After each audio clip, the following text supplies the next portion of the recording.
വിളയോടി സദ്ഗുരു ആശ്രമത്തിന്റെ സ്ഥാപകൻ മണിയേട്ടന്റെ മൂന്നാം ജീവസമാധി ദിനാചരണം നടത്തി. സദ്ഗുരു യോഗാശ്രമം ചാരിറ്റബിൾ ട്രസ്റ്റിന്റെ നേതൃത്വത്തിലാണ് പരിപാടി സംഘടിപ്പിച്ചത്. 2 ദിവസങ്ങളിലായിരുന്നു ജീവസമാധി ദിനാചരണം.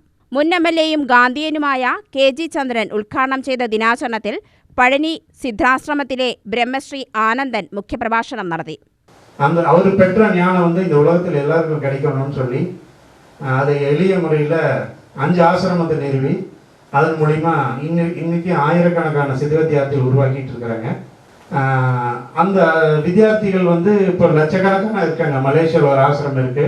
அப்புறம் கோயம்புத்தூர்ல 5 ஆசிரமம். இப்போ நம்ம ஒரு புது ஆசிரமம் கோயம்புத்தூர்ல அவுட்டர்ல ஆரம்பிச்சிருக்கிறோம். அங்கேயும் இந்த சித்த வித்தை பயிற்சி ஒவ்வொரு மாதம் கார்த்திகை மாதம் அங்க ஜபம் நடக்கும், கூட்டு ஜபம். அப்போ வித்தியார்த்திகள் எல்லாம் கலந்துக்குவாங்க. நம்ம இதோட நோக்கம் என்னன்னு சொன்னா, இந்த மாதிரி மணியேட்டன் மாதிரி ஒரு நல்ல உன்னதமான ஆத்மாக்களை நிறைய பேர்த்தை நம்ம உருவாக்கணும் இந்த உலகத்துல. இந்த ஊருக்கு ஒரு மணியேட்டன் இருந்த போது இந்த ஊர் சுபிக்ஷமா இருக்கும். அதனால அவருடைய அந்த பிளெஸிங் நமக்கு இங்க இருக்கிறவங்களுக்கு எல்லாத்துக்கும் கிடைக்கும். அவரோட ஜீவ சமாதியில ஒரு நிமிஷம் நம்ம தியானம் செஞ்சுட்டு போனாலே நமக்கு அவரோட ஆசீர்வாதம் கிடைக்கும். எத்தனையோ பேர்த்துக்கு யோகா சொல்லி கொடுத்து சித்த வித்தை கொடுத்து நல்ல வழிப்படுத்தி அந்த ஆத்மா இவங்கெல்லாம் ஒரு அவதார புருஷர் மாதிரி தான். ஒவ்வொரு இந்த மாதிரி மகான்கள் தோன்றது ஒவ்வொரு ஊர்ல தோன்றது இந்த எத்தனையோ பேர்த்தை நல்வழிப்படுத்தி அந்த நல்ல நிலை கொண்டு வரக்காக தான் அவங்க வர்றாங்க.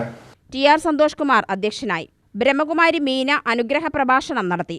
റിബോത്കഥ മഹാസ്തത തദാത മൈത്രേയൻ, ചിറ്റൂർ വിജയൻ, സുരേന്ദ്രൻ കണ്ണാളത്ത്, പി. അഭിലാഷ് എന്നിവർ പ്രസംഗിച്ചു. UTV news, Palakkad.